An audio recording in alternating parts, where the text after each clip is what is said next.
इस श्राप की वजह से शुरू हुआ कुंभ। सनातन धर्म में कुंभ मेले के प्रति लोगों की विशेष आस्था है, लेकिन क्या आप जानते हैं कि कुंभ की शुरुआत एक श्राप के कारण हुई थी। स्कंद पुराण के अनुसार देवताओं की नगरी बहुत सुखी थी और देवताओं ने कई वर्षों तक चले देव असुर संग्राम को जीत लिया था, जिससे उन्हें अब कोई भय नहीं था। इसलिए सभी देवी देवता अपने कर्तव्य को छोड़कर आमोद प्रमोद में लग गए। देवराज इंद्र भी राग रंग में भूल गए कि संसार के प्रति भी उनका कोई दायित्व है। एक बार ऋषि दुर्वासा देवराज इंद्र से मिलने पहुंचे तो इंद्र ने उनका स्वागत नहीं किया, जिससे दुर्वासा को काफी अपमानित महसूस हुआ। जब इंद्र सभा में आए तो ऋषि दुर्वासा ने उन्हें पुष्पमाला भेंट में की, लेकिन इंद्र ने उसे फेंक दिया, जो कि ऐरावत के पैरों के नीचे जाकर कुचल गई। इस अपमान से क्रोधित होकर ऋषि दुर्वासा ने इंद्र को श्राप दिया कि तुम्हें स्वर्ग की जिस सिंहासन का अभिमान है वह तुमसे छिन जाएगा और तुम लक्ष्मीहीन हो जाओगे।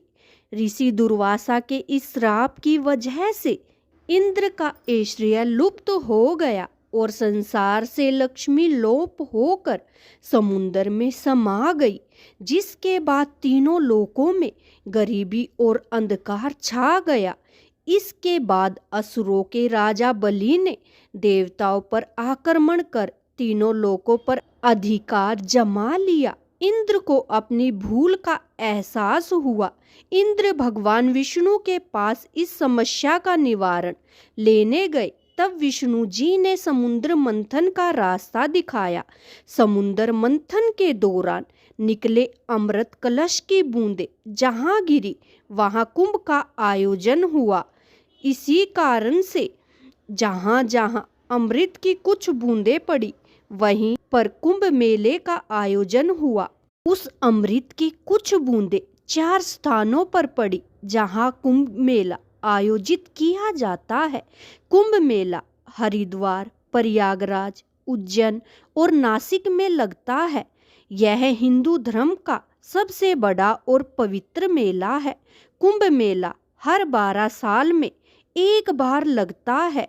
कुंभ मेले को 4 श्रेणियों में बांटा गया है: कुंभ, अर्धकुंभ, पूर्ण कुंभ और महाकुंभ। मान्यता है कि देवताओं ने असुरों से अमृत कलश को बचाकर भागने के दौरान कलश की बूंदें इन 4 जगहों पर गिरी थी।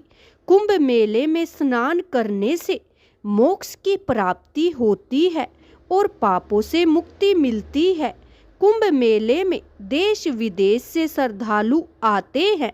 मेले में आने वाले श्रद्धालुओं में ऐसी आस्था है कि कुंभ के मेले के दौरान पवित्र नदी में डुबकी लगाने से ही बुरे कर्मों से छुटकारा मिल जाता है।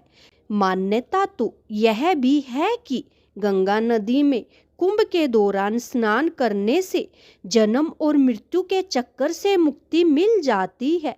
इसी उम्मीद में देश विदेश से लाखों श्रद्धालु स्नान के लिए प्रयाग, हरिद्वार, उज्जैन या नासिक पहुँचते हैं।